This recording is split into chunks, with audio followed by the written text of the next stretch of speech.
Audio Jungle. Nama saya Fajar Haryadi. Di sini saya seorang paramedis atau perawat. Saya di Puskesmas Berambung 1 memegang program P2P, pengendalian penyakit menular, termasuk COVID-19 ini. Kebetulan saya di sini sebagai koordinator pelaksana program penanganan COVID-19 di Puskesmas Berambung 1. Kita buat tim yang namanya tim gerak cepat. Jadi sebenarnya kendala-kendala yang ada di tempat kita dari 7 desa itu memang hampir seluruhnya ada kasus COVID positif kecuali 1 desa. Jadi ada 6 desa yang sudah terdampak COVID-19. Banyak kendala-kendala yang ada khususnya untuk kita di lapangan terhadap tugas kita untuk melakukan terutama kontak tracing yaitu kita harus menelusuri orang-orang yang sudah kontak sebelumnya dengan penderita COVID-19. Kita kadang dapat rujukan dari rumah sakit lain, kemudian dari perusahaan yang COVID positif terkonfirmasi swabnya, kemudian kita lakukan tracing.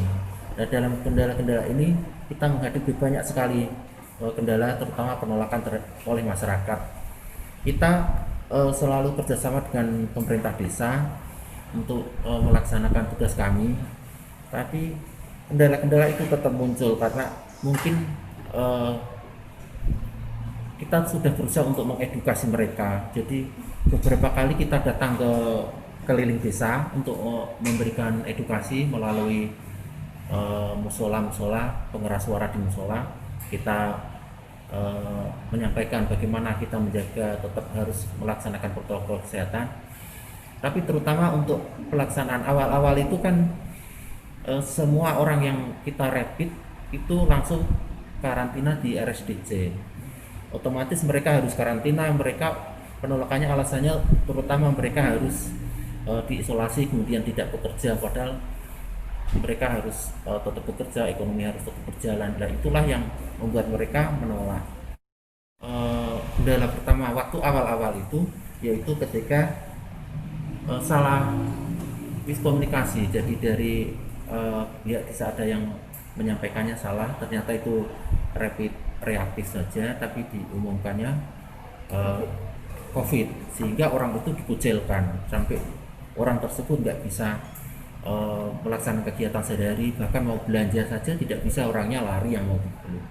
Akhirnya kita turun ke sana, kita berikan edukasi kepada masyarakat, kemudian kita datang dengan bekerja sama dengan Pemdes, kita lakukan penyuluhan terhadap masyarakat supaya tidak mengucilkan. Akhirnya alhamdulillah semua itu berjalan lancar dan orang itu sudah tidak dikucilkan lagi.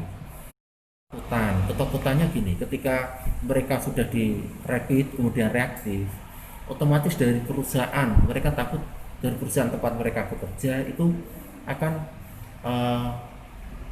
mem-PHK mereka. Ketakutan mereka di situ, sampai kami di sana ditolak, bahkan sampai terjadi hal-hal anarkis. Kemudian kita juga bahkan waktu itu ada dari petugas kami yang ingin mengirim ke RSDC untuk melakukan swab, tapi dihalang-halangi, ambulan kami di stop dengan kendaraan, kemudian bahkan ada kata-kata ancaman dan lain-lain. Sedih nggak Pak? Ya, kalau melihat seperti ini kami sangat sedih sekali, karena sepertinya masyarakat kurang percaya terhadap apa yang kita lakukan, padahal kita hanya melakukan itu untuk mencegah agar kasus COVID ini tidak menyebar, jangan sampai terjadi penularan. Itu tujuan kami sebenarnya, tapi mungkin karena salah persepsi, miskomunikasi, akhirnya terjadi penolakan seperti itu. Ada harapan Kasus seperti ini, misalnya ada yang COVID terkonfirmasi, yang penting kita jaga protokol kesehatan lah, tidak usah dikucilkan. Kemudian kalau memang mereka kontak dengan penderita, kita dari petugas melakukan pemeriksaan, harusnya mereka mengikuti apa yang akan kita lakukan, karena itu hanya semata-mata untuk kesehatan masyarakat semua, bukan tujuan kita apa, tujuan kita hanya itu. Jadi kita harapkan masyarakat mau mengerti, menyadari bahwa mari kita bersama-sama, tidak bisa tenaga kesehatan hanya bekerja sendiri, tetap ada dukungan pemerintah, desa, tetap ada dukungan dari masyarakat juga, karena kasus ini memang virus tidak kelihatan, tapi sebenarnya virus ini juga berbahaya.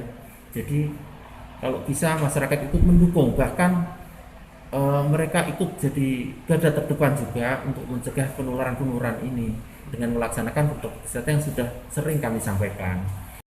Tidak menyerah, kami tetap mendengarkan apa yang mereka mereka inginkan sebenarnya. Seperti kemarin mereka ada BNPB minta untuk dilakukan penyemprotan terhadap rumah lingkungannya, kita tetap lakukan. Kemudian kita memaklumi karena itu hanya karena kurang edukasi atau pengetahuan masyarakat yang mungkin belum tahu sebenarnya yang tugas kita sebenarnya mau apa. Jadi saya memaklumi, kita tetap semua bekerja sama, kita tetap melakukan apa yang sesuai dengan prosedur yang ada. Itu semua dilakukan ada prosedurnya, sebenarnya bukan kita semau kita atau kita melaksanakan, tetap ada aturannya. Adalah kaitannya sama dampak ekonomi, karena kalau saya melihat sebenarnya mereka hanya semata-mata karena takut kehilangan mata pencarian, seperti diberhentikan dari pekerjaan.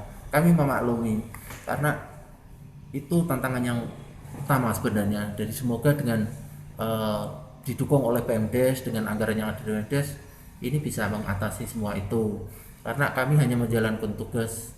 Banyak sekali sebenarnya tantangannya, yaitu kurang pengetahuan dari masyarakat, tapi kita berusaha untuk tetap edukasi terus.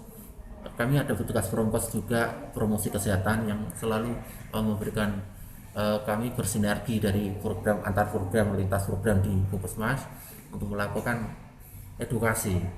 Nah, itu tantangan yang terbesar itu dari kurang pengetahuan masyarakat, karena memang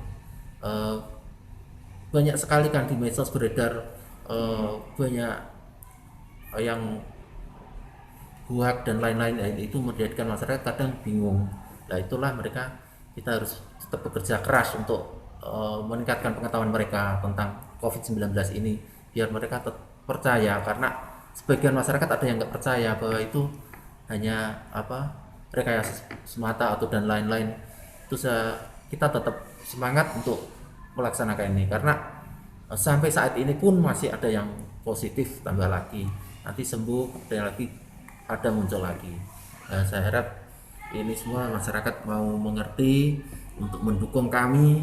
Kami tidak bisa bekerja sendiri, kita harus bersama-sama untuk memberantas COVID-19 ini bersama-sama dari seluruh elemen masyarakat, juga pemerintah daerah, pemerintah pusat, dan terutama pemerintah desa yang menjadi ujung tombak.